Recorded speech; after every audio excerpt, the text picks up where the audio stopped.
What if I told you there's a waterfall that looks like it's bleeding?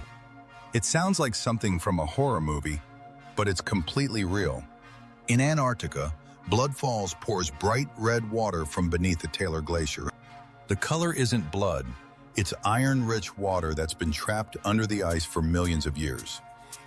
When it reaches the surface, the iron reacts with oxygen and turns deep red.